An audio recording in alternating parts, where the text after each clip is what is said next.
A commemorative lecture to mark the first anniversary of President Atta Mills' passing has been held in Accra.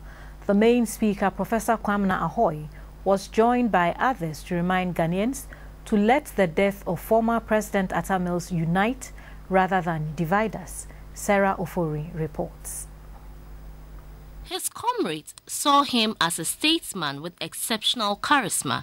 His colleagues called him a man of many parts, and to his country, he was a man of peace, distinguishing himself in all things.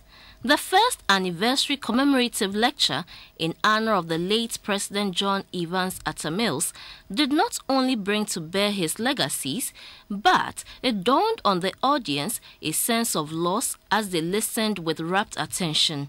In expressing his gratitude to Ghanaians, brother of the late President Dr. Atta Mills said his brother's simplicity and modesty, as well as being a man of many dimensions, must be a learning experience for all. A brainchild of the family, Dr. Mills said the John Evans Atta Mills Foundation will be managed transparently with the objective of touching lives. Professor Kofi Anyidoho could not have imitated the persona of the late president any better in a poetry recital entitled "He Spoke the Truth Quietly." Then a student of the late President Mills, later a colleague, Professor Kwamena Ahwoi, delivered the inaugural lecture. He described the late Professor Mills as a man patient to fault and whose patience often yielded positive outcomes. As a religious man, he was unflinching in his faith in God. As a family man, he devoted his life to serving humanity. And a consummate sportsman who featured in all sports disciplines. Late Professor Mills was an astute lawyer, intellectual and tax administrator. On the political scene, he sought to change the politics of vilification and vendetta. His commitment to building a better Ghana was genuine. This agenda requires the NDC to lead the country to work hard to produce the wealth, to uphold the truth, to abhor corruption, and to distribute the benefits of hard work equitably and not necessarily equally for the greater social and economic well-being of all Ghanaians.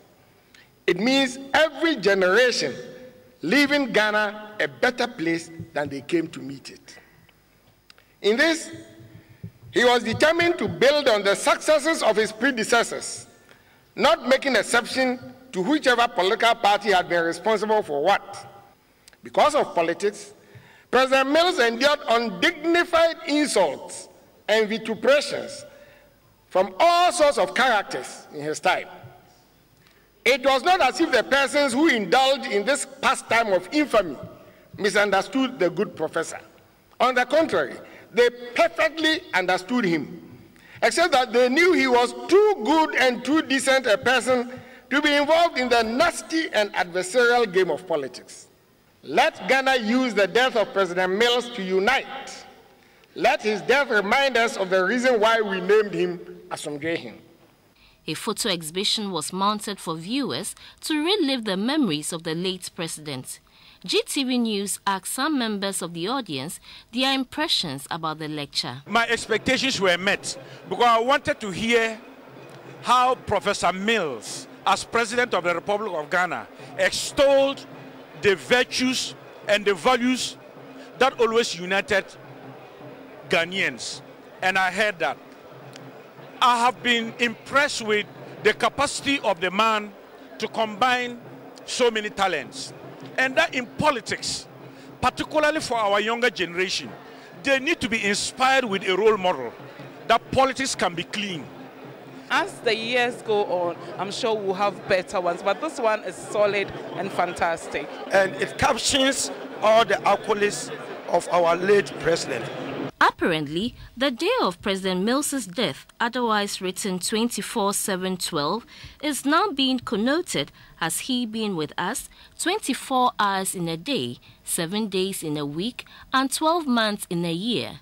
Sarah Ofori, GTV News, Accra.